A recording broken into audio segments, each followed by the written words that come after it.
Hey, it's John and Mike, brew-dudes.com, and we are at the Big 3-0. This is the Homebrew Exchange number 30. It's actually a repeat customer. Oh, really? Yes, a guy named Adam in Wisconsin. He sent us beer before. We should have looked up which one he was. Probably should have done Number that. 12. Yeah, they probably. But he sent this back. I mean, we've been chatting since February, and he sent it back in April, and here we are, putting it up here at the end of May.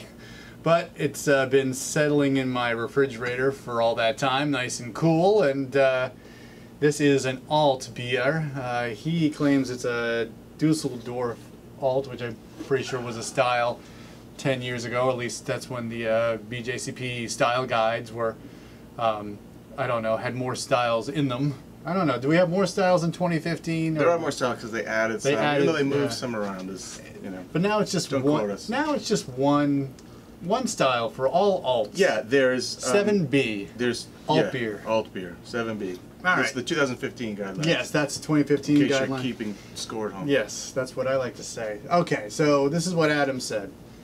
The only thing that, as I look through his email, I don't have hops, but that's for you to guess what those hops are. So here's the grain bill: 68% German Pilsner malt, 17% Munich malt. Yeah, 9% aromatic, 4% Cara Munich, and 2% Carafa Special 2. The yeast he used, he looks like he had 2 packages of Y yeast. 1007, that's the German ale yeast, appropriate for the style.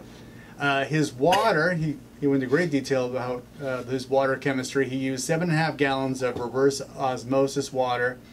He had a gram, let's see, 1.7 grams of gypsum, 2.6 grams of calcium chloride, 3 grams of Epsom salt.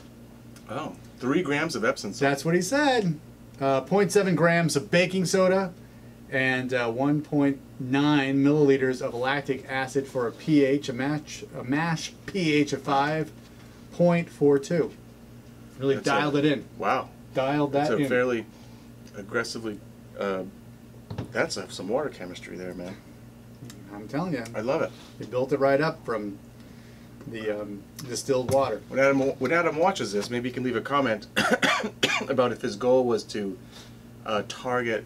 Were you targeting from a table Dusseldorf water chemistry? That's what I'd like to know. I would suspect. Were you just focusing on whatever it would take for mash pH and maybe and a sulfate chloride ratio balance? Good question. Adam, please let us know. Okay, so he mashed at 149 degrees Fahrenheit for 90 minutes. He boiled for 90 minutes. He fermented at 60 degrees Fahrenheit for 3 weeks. He raised it to 68 Fahrenheit for 3 days. Kegged and lagered for 4 weeks. The ABV is 5.3%. What was the base malt again? The base malt is Pilsner, German Pils. Yeah. So that is that. And they just said Munich. Yes, just Munich. Yep. I'm gonna guess it's just a pet peeve of mine Munich is 10. There's like 3 different types of Munich out there, so they're all different colors. So I'm gonna think it's Munich 10 too. Due to the addition of like some of the other stuff for color. So one note, since we have been corresponding since February, he actually put this into competition. He scored a 40 out of 50 on the scoring sheet. That's too bad. He got a he got a bronze medal, or a 3rd place for the category. Much like the color of this beer. Yeah, very nice. The clarity is stupendous. I wonder if that's just been because it's been in my fridge for so long, but still, yeah, it's beautiful. Probably not. It probably was really clear when it came out of the keg. I think it's a beautiful alt color. It's actually a little bit, I think, lighter for the style, but it works. It is like a penny, like a copper penny color. It's pretty gorgeous. It's nice from that standpoint. And the amount of foam I still have on the top of mine, I mean, it's still holding foam. So that's a sign of good malts and good clean brewing practice right there. And that 1007 yeast, so you'd ferment this like a Kolsch, because that yeast does double duty, right? It can be used at ale temperatures and lager temperatures, right?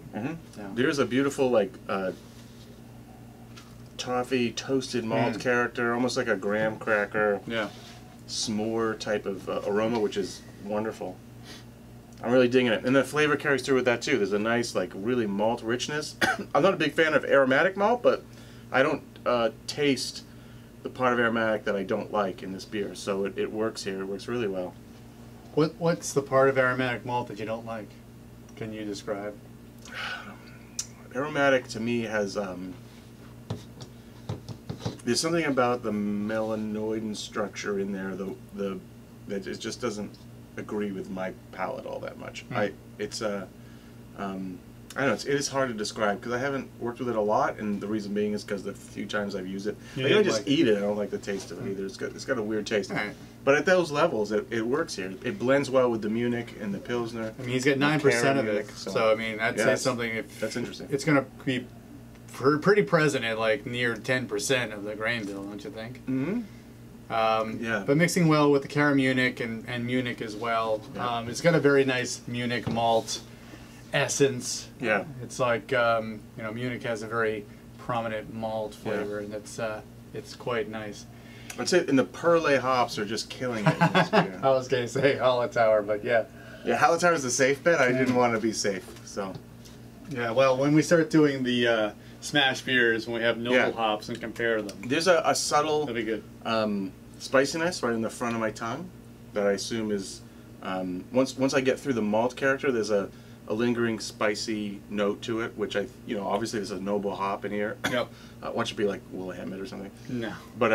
But it's really well balanced. The amount of hop presence and the flavor of the beer works really well. There's definitely a mineral quality to it. I think it's a little bit mineral. That's what I can. That's still on my palate even when I'm done drinking it.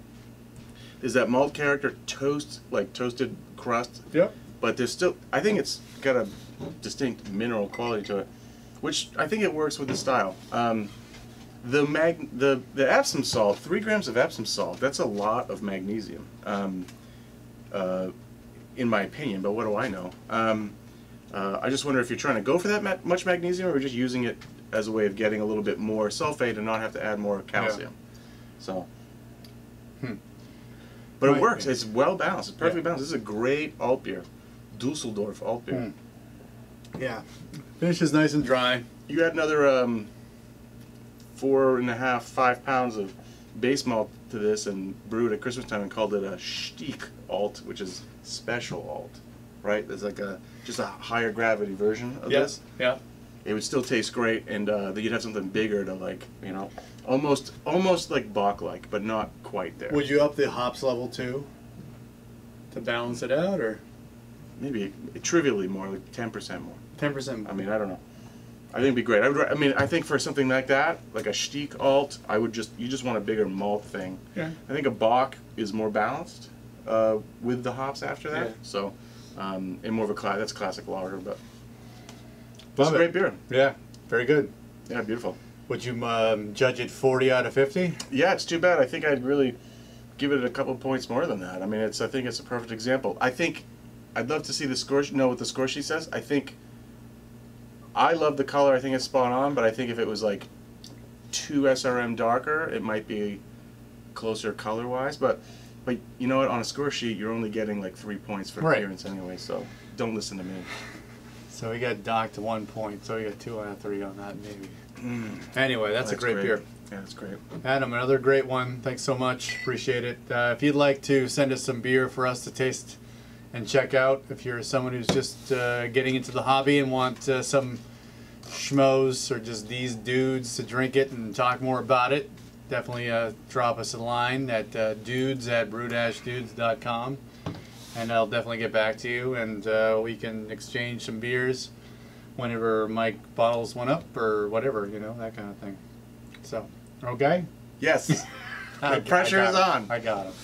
All right, for John and Mike, brew-dudes.com. Cheers. Brew on.